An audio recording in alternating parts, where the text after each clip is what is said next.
Gregory Groom will be charged with the murder of Kylee Monteiro. The two had been in a dating relationship. Kylee Monteiro was approximately 11 weeks pregnant. 911. What's your emergency? My sister just texted me. She said, he threw me on the ground, pulled my hair, and strangled me. My phone is at 4%. If I die, it was Greg. Ma'am, slow down. Who is Greg? Boyfriend, Gregory Groom. Please, I think he's going to hurt her.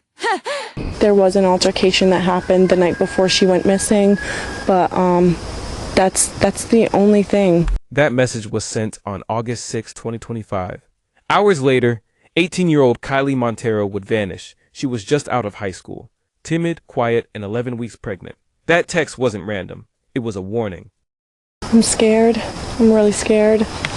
I don't know if they have her, but some part of me feels like they do.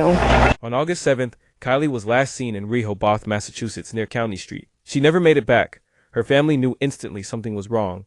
Kylee wasn't the type to disappear. She wouldn't go silent, and yet her phone went dark, and her voice was gone. In less than 24 hours, her private fears became a public nightmare. A violent argument with Gregory Groom the night before. A desperate text to her sister. Friends, she told, I don't feel safe. Something's not right. All signs pointing back to one man, the man who would soon become the prime suspect in her disappearance. And she wanted to be a mother, and she was so happy.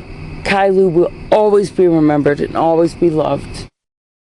The night before she vanished, Kylee had a heated argument with Gregory Groom. It wasn't the first fight, but this one turned violent. Those words were more than a warning. They were a record of abuse, a digital cry for help sent just hours before Kylee disappeared. And Kylee didn't just confide in her sister. She told a friend she felt unsafe. Her exact words, something's not right. 2 warnings from 2 different directions, both pointing back to the same man. Investigators would later piece these messages together as red flags, signs that Kylee saw danger closing in, signs that no one expected would become her last. In less than 24 hours, the violence she described would collide with the silence of her disappearance, and all suspicion circled back to Gregory Groom. August 7, 2025, the day after her desperate warning, Kylee was seen for the last time. Witnesses place her near County Street in Rehoboth, Massachusetts. She was alone, and after that moment she was gone. Hours passed. No calls, no text, no signs of life. For Kylee's family, the silence spoke louder than words. She wasn't the type to vanish, and with a baby on the way, there was no reason for her to walk away. On August 8th, it was Gregory Groom himself who reported Kylee missing. The same man her sister said she feared. The same man she named in her final text. His words to dispatch were calm, but investigators were already suspicious. Kylee was last seen alive on August 7th.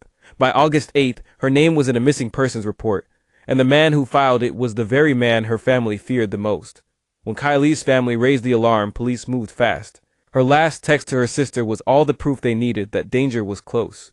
Detectives turned their attention to the one person her message named, Gregory Groom. He had reported her missing, but his story didn't add up. Investigators secured a search warrant for Groom's property. Behind his calm answers, suspicion was rising. The text, the fight, the silence, all of it pointed to him. And soon, under the pressure of questioning, Greg's story would crack wide open. Detectives pressed Groom harder, and when the questions piled up, he finally gave them something chilling. A map. The detective asked, Greg, show us where it happened. Greg, with a shaky voice, behind the shed 20 yards back. I buried her there. The map was crude. A hand-drawn sketch of his own property. Behind the shed, he marked the spot where he said the fight turned deadly.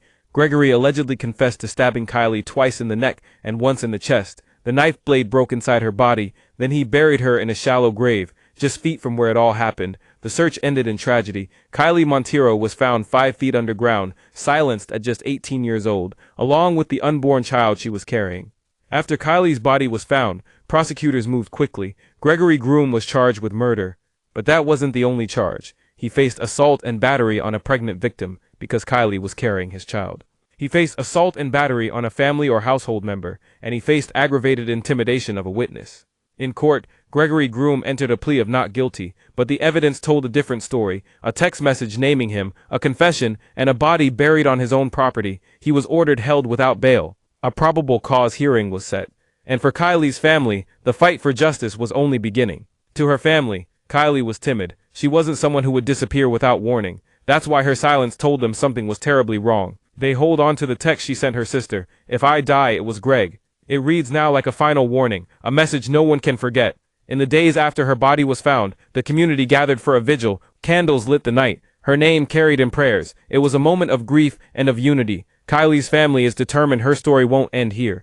They are creating a non-profit in her name to honor her and to fight for others facing abuse. Their pain has become a mission for change. Kylee Monteiro was only 18, a recent graduate. Expecting her first child, her life ended before it had a chance to begin. Her final text, "If I die, it was Greg," is more than evidence. It's a haunting reminder of how often warnings are missed.